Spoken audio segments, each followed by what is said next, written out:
ಮದುವೆಗೆ ಮುಂಚೆ would be ಹೆಂಡತಿ ವುಡ್ ಬಿ ಗಂಡ ಯಾವ ತಪ್ಪು ಮಾಡಿದ್ರು ಇಟ್ ಇಸ್ ಫೈನ್. ಮದುವೆ ಆಗಿದ 2ನೇ ದಿನದಿಂದ ಯಾವ ತಪ್ಪು ಮಾಡದೇ ಇದ್ರೂ ಕೂಡ ಡಿಸ್ಟರ್ಬೆನ್ಸ್. ಗಂಡು ಹೆಣ್ಣಿಗೆ ಏನು ಅರ್ಥ ಅದೋ ಅರ್ಥ ಮಾಡ್ಕೊಳ್ಳಿ. ಅರ್ಥ ಮಾಡ್ಕೊಳ್ಳೋದು ಅಂದ್ರೆ ಏನು? ನೀ ಬೆಳಗಿದ್ಯಾ, ನಾ ಬೆಳಗಿದ್ದೀನಿ, ನೀ ಪೌಡ್ರ್ ಹಾಕೋತೀಯ, ಹಾಕೊಳ್ಳಲ್ಲ, ಇದಲ್ಲ, ಗ್ಲಾಮರ್ಸ್ ಅಲ್ಲ. ಈ ಫಿಲ್ಮ್ಗಳಲ್ಲಿ ನೋಡಿದಾಗೆ ಒಂದು ತುಂಬ ಸಾಹುಕಾರನ ಮಗಳು ಬಡವನ ಮನೆ ಸೇರೋದು, ಇದೆಲ್ಲ ಆದರ್ಶ ಅಥವಾ ಗ್ಲಾಮರೇ ಬೇರೆ, ಒಳಗೆ ಬಂದಾಗಿರೋ ವಾಸ್ತವನೇ ಬೇರೆ. ಇವತ್ತೇನು ಇದೆಲ್ಲ ತುಂಬ ರಾಕೆಟ್ ಸೈನ್ಸ್ ಅಲ್ಲ. ಇಬ್ಬರು ಬಂದರೆ ಒಂದು ಮದುವೆ ಆದಾಗ ಗಂಡಿಗೆ ಅನಿಸುತ್ತೆ, ಹೆಣ್ಣು ಬಂದರೆ ಏನೇನು ಎಕ್ಸ್ಟ್ರಾ ಖರ್ಚಾಗ್ಬೋದು, ಹೆಣ್ಣಿಗೆ ತಾನು ಏನು ಮಾಡಬೇಕು ಅನ್ನೋದು ಅರ್ಥ ಆಗುತ್ತೆ. ಟೈಮ್ ಖರ್ಚಾಗುತ್ತೆ, ಸ್ಟ್ರೈನ್ ಆಗುತ್ತೆ, ಹಣ ಖರ್ಚಾಗುತ್ತೆ. ಇದಕ್ಕೆಲ್ಲ ಒಂಚೂರು ಪ್ರಿಪೇರ್ ಆಗಿದ್ದರೆ ಆಯಿತು. ನಮ್ಮ ಮನೇಲಿ ಯಾರಿಗೂ ಕಾಯಿಲೆನೇ ಬರಲ್ಲ ಅಂತ ಅಂದ್ಕೊಳ್ಳೋದು ಬೇಡ. ಆದರೆ ಬಂತಾಗ ಅವ್ರವ್ರ ಖರ್ಚು ಅವ್ರವರೇ ನೋಡ್ಕೋತಾರೆ ಅಂದರೆ ಅದು ಮನೆಯಲ್ಲಾಗುತ್ತೆ.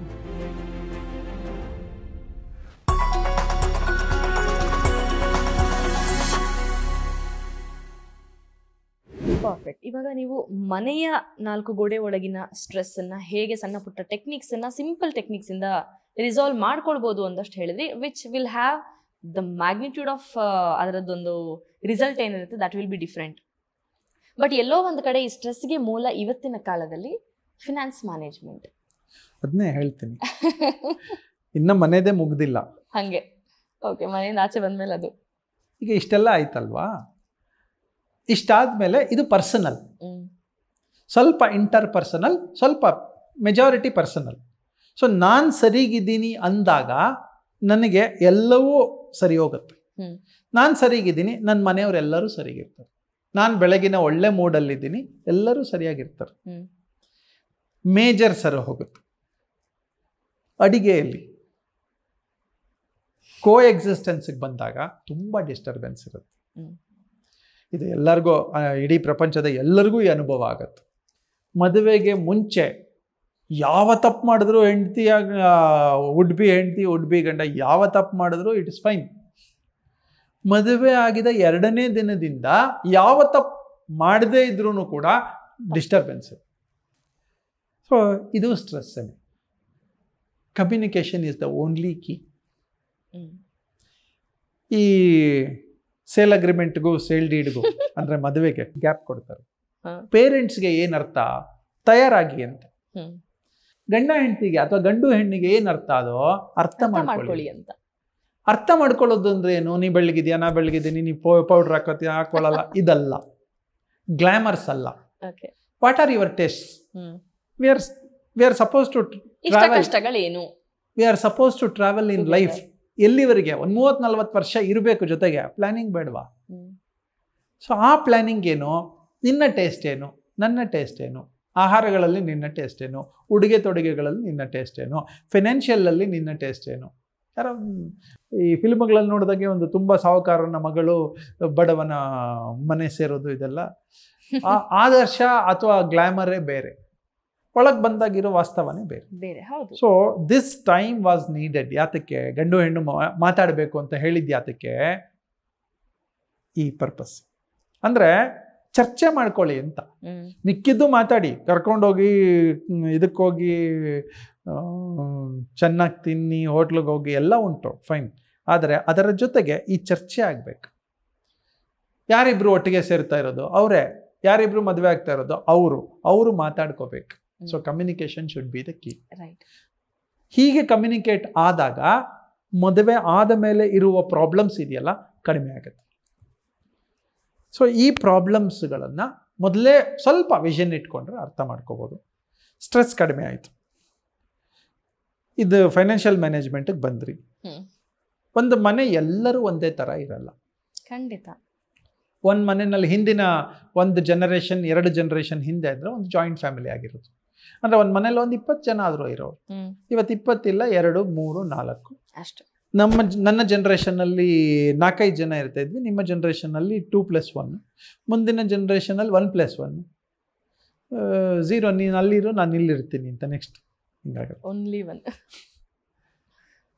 ಈಗ ನಾನು ಒಬ್ಬ ಇದ್ದಾಗ ನನ್ನ ಫೈನಾನ್ಷಿಯಲ್ ರಿಸೋರ್ಸಸ್ಗೂ ಮದುವೆ ಆಗಿದ್ದ ತಕ್ಷಣ ನನ್ನ ಫೈನಾನ್ಷಿಯಲ್ ರಿಸೋರ್ಸಸ್ಗೂ ವ್ಯತ್ಯಾಸ ಇದೆ. ಖಂಡಿತ.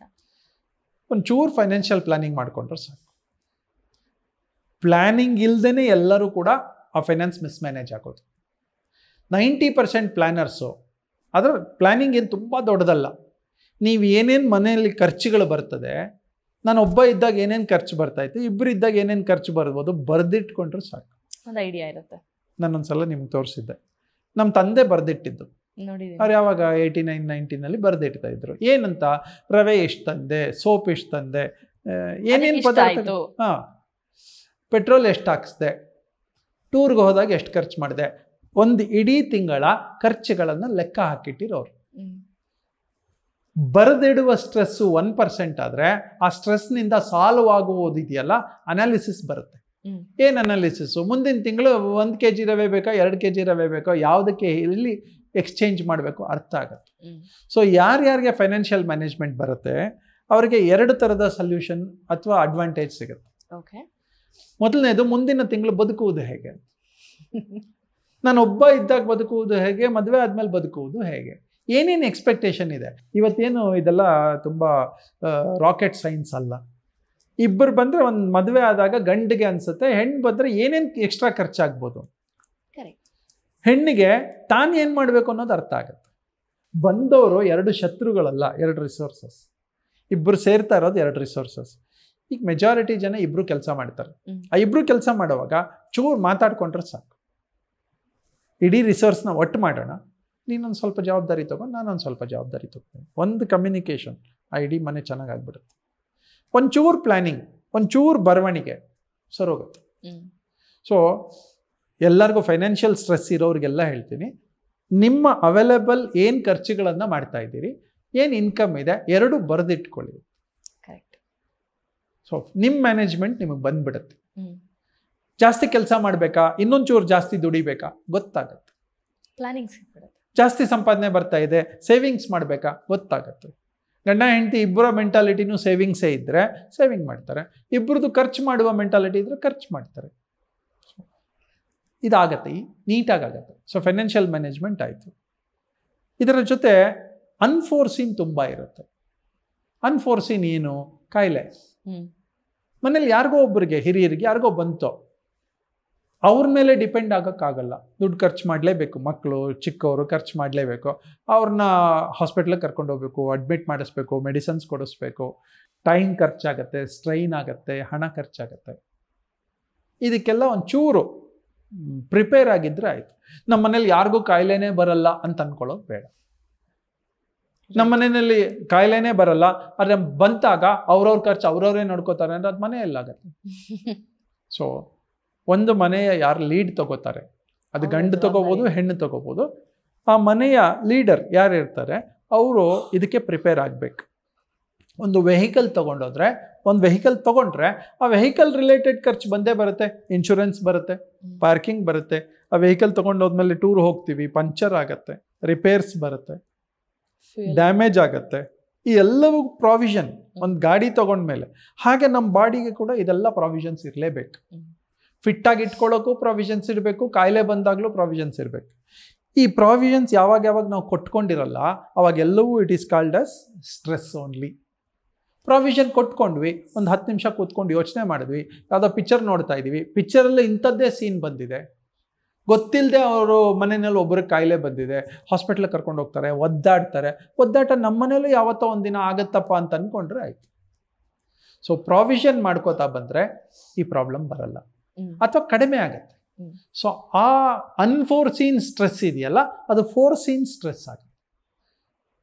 ಅನ್ಫೋರ್ಸೀನ್ ಇದ್ದಾಗ ಸ್ಟ್ರೆಸ್ ಜಾಸ್ತಿ, ಫೋರ್ಸೀನ್ ಇದೆ ಅಂದರೆ ನಂಗೆ ಗೊತ್ತಿದೆ, ಈಗ ಆ ಸ್ಟ್ರೆಸ್ ಎಷ್ಟು ಬರುತ್ತೆ ಅಂತ ಗೊತ್ತಿದೆ, ಪ್ರಿಪೇರು ಆಗಿದ್ದೀನಿ, ಅದಕ್ಕೆ ಪ್ರಾವಿಷನ್ನು ಮಾಡ್ಕೊಂಡಿದ್ದೀನಿ, ನನಗೆ ಸ್ಟ್ರೆಸ್ ಅನಿಸಲ್ಲ. ಸೊ ಎಲ್ಲದಕ್ಕೂ ಅವಕಾಶ ಕೊಟ್ಕೊಂಡು ಬಂದಾಗ, ಮದುವೆ ಆದಾಗ ಮಕ್ಕಳಾಗೋಯ್ತು ಅಂತ ಸ್ಟ್ರೆಸ್ ಮಾಡ್ಕೊಂಡ್ಬಿಟ್ರೆ, ಮಕ್ಕಳು ಫೀಸ್ ಎಲ್ಲ ಕಟ್ಬೇಕು ನಂಗೆ ಗೊತ್ತೇ ಇರಲಿಲ್ಲ ಅಂತಂದರೆ. ಸೊ ಇದೆಲ್ಲ ಉಂಟು ಅಂತ. ಬೆಳಗ್ಗಿನಿಂದ ಸಂಜೆಯವರೆಗೆ ಒಬ್ಬರೇ ಇದ್ದಾಗ ಸ್ಟ್ರೆಸ್ ಬೇರೆ, ಇಬ್ಬರು ಇದ್ದಾಗ ಸ್ಟ್ರೆಸ್ ಬೇರೆ, 4 ಜನ ಇದ್ದಾಗ ಸ್ಟ್ರೆಸ್ ಬೇರೆ. ನಾನು ಎಷ್ಟು ಹೇಳ್ತಾ ಇರೋದು ಮನೆದು. ಮಗುನ ಶಾಲೆಗೆ ಕಳಿಸಿದ್ದೀವಿ, ಓದ್ತಾ ಇಲ್ಲ, ಸ್ಟ್ರೆಸ್. ತುಂಬ ಓದ್ಬಿಡ್ತಾ ಇದೆ, ನೆಕ್ಸ್ಟ್ ಏನಪ್ಪ ಅವನು ಹೊಟ್ಟೆ ಆಯ್ತಾನೆ, ಎಲ್ಲದರಲ್ಲೂ 100% ತೆಗೆದಿದ್ದಾನೆ, ಅಮೆರಿಕಕ್ಕೆ ಹೊರಟೋಯ್ತಾನೆ, ಅದು ಸ್ಟ್ರೆಸ್ ಅಲ್ವಾ? So stress is A must. Management, preparation it's a preparation. ನಮಗೆ ಸ್ಟ್ರೆಸ್ ಅರ್ಥ ಆಗಿದೆ, ತುಂಬ ಈಸಿ ಮ್ಯಾನೇಜ್ ಮಾಡೋಕ್ಕೆ. ಮ್ಯಾನೇಜ್ ಮಾಡೋಕ್ಕೂ ಬರ್ತಾ ಇದೆ, ಹೊಸ ಹೊಸ ಸ್ಟ್ರೆಸ್ಗಳಿಗೆ ರೆಡಿ ಆದರೆ ಆಯಿತು. ಒಂದು 4 ಸ್ಟ್ರೆಸ್ ಅಭ್ಯಾಸ ಆಗಿಬಿಟ್ರೆ 40 ಸ್ಟ್ರೆಸ್ ಅಭ್ಯಾಸನೂ ಆಗುತ್ತೆ. Correct. How do you see a stress free life? Stress ಇರಬಾರ್ದ ಲೈಫಲ್ಲಿ? ಎಲ್ಲಿ ನೋಡ್ಬೋದು ಗೊತ್ತಾ? ನಮ್ಮ JSS ಮಠದ ಎದುರುಗಡೆ ಕ್ರಿಮ್ಟೋರಿಯಂ ಇದೆಯಲ್ಲ, ಹೋಗಿರ್ತಾರಲ್ಲ ಅವ್ರಿಗಿಲ್ಲ. I get that. ಸೊ ಬದುಕಿರುವವರೆಗೆ, ಬದುಕಿರುವ ಕಡೆಯ ದಿನದವರೆಗೆ ಸ್ಟ್ರೆಸ್ ಇದೆ, ಇದ್ದೇ ಇರುತ್ತೆ, ಇರಲೇಬೇಕು. ಪರ್ಫೆಕ್ಟ್. ಅಭ್ಯಾಸ ಮಾಡ್ಕೊಂಡು ಬಂದಂಗೆ ಮ್ಯಾನೇಜ್ಮೆಂಟ್ ಬರುತ್ತೆ. ಮ್ಯಾನೇಜ್ಮೆಂಟ್ ಬಂದರೆ ಯಾವಾಗಲೂ ನಗ್ನಗ್ತಾ ಇರ್ತೀರಿ. ಮ್ಯಾನೇಜ್ಮೆಂಟ್ ಬರಲಿಲ್ಲ ಅಂದರೆ ಸಿಡುಕ್ತಾ ಇರ್ತೀವಿ. ನಿಮ್ಮನ್ನು ನೋಡಿ ಕಲ್ತ್ಕೊಳ್ಳೋಕೆ ತುಂಬ ಇದೆ. ಆನೆಸ್ಟಾಗಿ ನಾನು ಹೇಳ್ತೀನಿ, ಎಂತೆಂಥ ಸಿಚುವೇಶನಲ್ಲೂ ತುಂಬ ಕಾಮಾಗಿ ಹ್ಯಾಂಡಲ್ ಮಾಡ್ತೀರಾ. ಹಾಗಂತ ಸ್ಟ್ರೆಸ್ ಇಲ್ಲ ಅಥವಾ ಅಲ್ಲಿ ಆ ಪ್ರೆಷರ್ ಇಲ್ಲ ಅಂತಿಲ್ಲ. ಸ್ಟ್ರೆಸ್ಸನ್ನು ನಾನು ಈ ಸಂದರ್ಭದಲ್ಲಿ ಪ್ರೆಷರ್ ಮ್ಯಾನೇಜ್ಮೆಂಟ್ ಅಂತ ಕರಿತೀನಿ. ಪ್ರಾಬಬ್ಲಿ ಅಷ್ಟೇ ಪ್ರೆಷರ್ ಇತ್ತು, ಅಷ್ಟು ಒತ್ತಡ ಇರುತ್ತೆ, ಬಟ್ ಮೆಂಟಲಿ ಎಷ್ಟು ಕಾಮಾಗಿ ನೀವು ಅದನ್ನ ಹ್ಯಾಂಡಲ್ ಮಾಡ್ತೀರಾ ಅಂತ. ಇದನ್ನು ನಾನು ಕಲ್ತಿದ್ದು ಕ್ರಿಕೆಟಲ್ಲಿ ಬ್ಯಾಟಿಂಗ್ ಆಡೋರನ್ನ ನೋಡಿ. ಒಂದೊಂದು ಬಾಲ್ ಒಂದೊಂದು ಥರ ಬರುತ್ತೆ, ಯಾವುದೇ ಒಂದು ಬಾಲ್ ಸಿಮಿಲರ್ ಇರೋಲ್ಲ. ಸಚಿನ್ ಆಡುವಾಗ ನೋಡ್ತಾ ಇದ್ದೆ, ಆರಾಮದಲ್ಲಿರೋನು ಯಾವುದೋ ಒಂದು ಇಂಟರ್ವ್ಯೂನಲ್ಲಿ ಹೇಳ್ದ ಅವನು, ಅದು ಬರುತ್ತೆ, ನಂಗೆ ಬಾಲ್ ಕಾಣುವಷ್ಟು ಪೇಷನ್ಸ್ ರೆಡಿ ಮಾಡ್ಕೋತೀನಿ ಅಂತ. ಅಂದರೆ ಹತ್ತಿರ ಬರುವವರೆಗೆ ಅವ್ನು ಬ್ಯಾಟನ್ನು ರೆಡಿ ಮಾಡ್ಕೋತಾ ಇರ್ತಾನೆ. ಆ ಸ್ಪೀಡು ಆ್ಯಂಗಲ್ ನೋಡಿಕೊಂಡು ಬ್ಯಾಟನ್ನು ಅಡ್ಡ ಕೊಡ್ತಾನೆ ಅಷ್ಟೇ. ಅವ್ನು ಪ್ರೆಷರ್ ಯೂಸ್ ಮಾಡಲ್ಲ, ಟೆಕ್ನಿಕ್ ಯೂಸ್ ಮಾಡ್ತಾನೆ. ಹಾಗೆ ಅಲ್ವಾ ನಮ್ಮ ಲೈಫು? ತುಂಬ ದೊಡ್ಡ ಫ್ಲಡ್ಸ್ ಬಂದಿದೆ, ಯಾರೋ ಫ್ಲಡ್ಸಿನ ಅನುಭವ ಇರೋರು ಡ್ಯಾಮ್ ಕಟ್ಟಿದ್ದಾರೆ, ಚೆಕ್ ಡ್ಯಾಮ್ ಕಟ್ಟಿದ್ರು, ಅದಾದಮೇಲೆ ಚಾನಲ್ ಮಾಡಿದ್ರು, ಆ ಪ್ರೆಷರು ಫೋರ್ಸು ಕಡಿಮೆ ಆಯಿತು. ಅದೇ ಅಲ್ವಾ ನಮ್ಮ ಲೈಫಲ್ಲೂ? ಸೊ ಸಣ್ಣ ಸಣ್ಣ ಉದಾಹರಣೆಗಳಲ್ವಾ ಇದು? ಮತ್ತು ನಾನು ಒಬ್ಬನೇನ ಪ್ರಪಂಚದಲ್ಲಿ ಸ್ಟ್ರೆಸ್ ತಗೋತಾ ಇರೋದು? ನಮಗೆ ಯಾರ್ಡ್ ಸ್ಟಿಕ್ ಇಲ್ವಾ? ಈಗ ಮೋದಿಯವ್ರನ್ನ ನೋಡಿದ್ರೆ, ರಾಹುಲ್ ಗಾಂಧಿನ ನೋಡಿದ್ರೆ, ಬೆಳಗ್ಗೆಯಿಂದ ರಾತ್ರಿವರೆಗೂ ಸ್ಟ್ರೆಸ್ಸೇನೆ ಅವರಿಗೆ ಅಲ್ವಾ? 74ನೇ ವರ್ಷದಲ್ಲಿ ಅವರು ಬೆಳಗ್ಗೆಯಿಂದ ಸಂಜೆವರೆಗೂ 18 ಗಂಟೆ ಇವತ್ತು ಇದು ಮಾಡ್ತಾರೆ, ರ್ಯಾಲಿಗಳನ್ನು ಮಾಡ್ತಾರೆ, ಮಾತಾಡ್ತಾರೆ, ಏನೋ ಯೋಚನೆ ಮಾಡಬೇಕು, ಮುಂದಿನ ಯೋಚನೆ ಮಾಡಬೇಕು, ಗೆದ್ದರೆ ಏನು ಅಂತ ಯೋಚನೆ ಮಾಡಬೇಕು, ಸೋತ್ರೆ ಏನು ಅಂತ ಯೋಚನೆ ಮಾಡಬೇಕು, ತಂಡವನ್ನು ಹೊತ್ಕೊಂಡು ಹೋಗಬೇಕು. ಇದೆಲ್ಲವೂ ಸ್ಟ್ರೆಸ್ಸೇ ಅಲ್ವಾ? ಆದರೆ ಇದ್ದಾರಲ್ವಾ, ಆರಾಮದಲ್ಲಿ ಇದ್ದಾರಲ್ವಾ? ಇಲ್ವಾ ಸ್ಟ್ರೆಸ್ಸು? ಇದೆ. ಅದನ್ನ ಮ್ಯಾನೇಜ್ ಮಾಡೋಕ್ಕೆ ಬರುತ್ತೆ. That's a skill. ಸಿಡುಕ್ಬಿಟ್ರೆ ನಮ್ಮ ಜೊತೆ ಜನ ಉಳಿಯಲ್ಲ. ನನ್ನ ಸ್ಟ್ರೆಸ್ಸನ್ನ ನಿಮ್ಮ ಮುಂದೆ ತೋರಿಸ್ಕೊಂಡ್ಬಿಟ್ರೆ, ನನ್ನ ಟೀಮ್ ಮುಂದೆ ತೋರಿಸ್ಕೊಂಡ್ಬಿಟ್ರೆ ಉಳಿಯಲ್ಲ ನೀವು ಯಾರು. ನನಗಿರುವ ಸ್ಟ್ರೆಸ್ಸನ್ನು ಮ್ಯಾನೇಜ್ ಮಾಡೋಕ್ಕೆ ಬಂದರೆ ನಾನು ಆರಾಮಾಗಿದ್ದೀನಿ, ಮ್ಯಾನೇಜ್ ಮಾಡೋಕ್ಕೆ ಬರಲಿಲ್ಲ ಅಂದರೆ ಸಿಡುಕ್ತಾ ಇರ್ತೀನಿ. ಆ ಸಿಡುಕಿದ್ರೆ ನನ್ನ ಜೊತೆ ಮನೆಯವರು ಇರೋಲ್ಲ, ಯಾರು ಇರೋಲ್ಲ. 99% of the divorce happening because of mismanagement of stress. ಮಾಡೋಕ್ಕಾಗ್ತಾ ಇಲ್ಲ, ನಿನ್ನ ಕೈಲಿ ನಿನ್ನ ಜೊತೆ ನಂಗೆ ಬದುಕೋಕ್ಕಾಗಲ್ಲ ಅಂದ್ಬಿಡ್ತಾರೆ. ಹೌದು. ಆ ಬದುಕೋಕ್ಕಾಗಲ್ಲ ಅನ್ನೋ ಪಾಯಿಂಟಿಗೆ ಬೇಗ ಬಂದ್ಬಿಡ್ತಾ ಇದ್ದಾರೆ. ನನಗೆ 34 ವರ್ಷ ಆಯಿತು, ಇವತ್ತಿಗೂ ಹೇಳೋಕ್ಕಾಗಿಲ್ಲ ಆ ವಿಚಾರ. ಅಂದರೆ ನಮಗೆ ಬಂದಿದೆ, ಸ್ಟ್ರೆಸ್ ಬೇಕು ಅನ್ನಿಸ್ತಾ ಇದೆ, ಆ ಸ್ಟ್ರೆಸ್ಗಳು ಖುಷಿ ಕೊಡ್ತಾ ಇದೆ. ಮಗು ಒದಿಯುತ್ತೆ, ಹೆಂಗೆ ನೋಡ್ಬೋದು ಸ್ಟ್ರೆಸ್ಸನ್ನು ಅಂತ. ಮಗು ಆಟ ಆಡುತ್ತೆ, ಒದಿಯುತ್ತೆ, ಆಳುತ್ತೆ, ಆದರೆ ಅಮ್ಮನಿಗೆ ಇಷ್ಟ ಆಗತ್ತೆ. ಅಪ್ಪನಿಗೆ ಮಗು ಒದ್ರೆ ಇಷ್ಟ ಆಗತ್ತೆ. ಆ ಇಷ್ಟ ಆಗಬೇಕು. ಸ್ಟ್ರೆಸ್ಸು ಕೂಡ ಹೀಗೆ ಮಗು ಇದ್ದಂಗೆ, ಅದು ಕೊಡ್ತಾ ಇರಬೇಕು ನಮಗೆ. ಸ್ಟ್ರೆಸ್ ಬರ್ತಾ ಇರಬೇಕು, ಸಾಲ್ವ್ ಮಾಡ್ತಾ ಇರಬೇಕು. ಒಂದು ಸಾಲ್ವ್ ಮಾಡೋಕ್ಕೆ ಬಂದರೆ 2 ಆಗುತ್ತೆ, 4 ಆಗುತ್ತೆ, 10 ಸಾಲ್ವ್ ಮಾಡ್ತೀವಿ. So stress is beautiful and taking that stress life is so beautiful. This is very rare that we get to hear. Stress ಇದ್ದರೆ ಅದು ಲೈಫ್ ಈಸ್ ಸೋ ಬ್ಯೂಟಿಫುಲ್ ಅಂತ. ಆ್ಯಂಡ್ ಅದನ್ನು ಹ್ಯಾಂಡಲ್ ಮಾಡೋಕ್ಕೆ ಗೊತ್ತಿರೋರು ಮಾತ್ರ ಗಟ್ಫುಲ್ ಆಗಿ ಅದನ್ನು ಹೇಳೋದಕ್ಕೆ ಸಾಧ್ಯ. ಆ್ಯಂಡ್ ಇವತ್ತು ಸ್ಟ್ರೆಸ್ ಬಗ್ಗೆ ನೀವು ಅದನ್ನು ಎಷ್ಟು ಈಸಿಯಾಗಿ ತೊಗೊಳ್ಬೋದು ಅಥವಾ ಈಸಿಯಾಗಿ ಹ್ಯಾಂಡಲ್ ಮಾಡಬಹುದು ನೀವು ಹೇಳುವಾಗ ಅನಿಸುತ್ತೆ, ಕರೆಕ್ಟ್ ಅಲ್ವಾ, ಎಷ್ಟು ಈಸಿ ಅಲ್ವಾ ಅಂತ. ಗೊತ್ತಿಲ್ಲ ಅದನ್ನು ಫೇಸ್ ಮಾಡಿ ಹ್ಯಾಂಡಲ್ ಮಾಡುವಾಗ ಹೇಗೆ ಅನಿಸುತ್ತೆ ಅಂತ. ಅಟ್ ಫಸ್ಟ್ ಕೇಳೋದಕ್ಕಂತೂ ಅಪ್ಪ ಸಾಲ್ವ್ ಆಗುತ್ತಾ, ನನ್ನ ಲೈಫು ಪೀಸ್ಫುಲ್ ಆಗಿರೋದಕ್ಕೆ ಸಾಧ್ಯನೇನೋ ಅನ್ನೋ ಒಂದು ಭರವಸೆ ಮೂಡಿಸುವಂಥ ಮಾತು ನೀವು ಹೇಳಿದ್ದು. ನಿಮ್ಗೊಂದು ಅನುಭವ ಹೇಳ್ತೀನಿ. ಆಫೀಸ್ಗೆ ಕೆಲವು ಸಲ ಮೀಟಿಂಗ್ ಕರೆದಿರ್ತೀವಿ, ಒಂದು ಗೊತ್ತಿಲ್ಲದೆ ಒಂದು 5 ನಿಮಿಷ ಲೇಟ್ ಆಗುತ್ತೆ. ರೈಟ್. ನಮ್ಮ ಸಾರಥಿ ಬಂದಿರಲ್ಲ ಅಥವಾ ಇನ್ನೇನೋ ಆಗಿರುತ್ತೆ, ಮನೆಯಿಂದ ಹೊರಡೋದೇ 5 ನಿಮಿಷ ಲೇಟ್ ಆಗುತ್ತೆ. ಹೊರಡ್ತೀವಿ, ಇನ್ಯಾರೋ ಬಂದಿರ್ತಾರೆ ಅಷ್ಟೊತ್ತಿಗೆ, ಲೇಟ್ ಆಗುತ್ತೆ. ಯಾವಾಗ ಹೊರಡೋದು ಲೇಟ್ ಆಗಿದ ತಕ್ಷಣ ನನ್ನ ಮೀಟಿಂಗಿಗೆ 10 ನಿಮಿಷ ಲೇಟ್, 5 ನಿಮಿಷ ಲೇಟ್, ಚೈನ್ ಅದು ಅಲ್ವಾ? ಸ್ಟ್ರೆಸ್ ಶುರು ಆಗೋಯ್ತು. ನಾನು ಮೀಟಿಂಗಿಗೆ ಹೋಗ್ಬೇಕಾಗಿತ್ತು, ಆಗಲಿಲ್ಲ, ಅದು ಸ್ಟ್ರೆಸ್ ಬಿಲ್ಡಪ್ ಆಗುತ್ತೆ.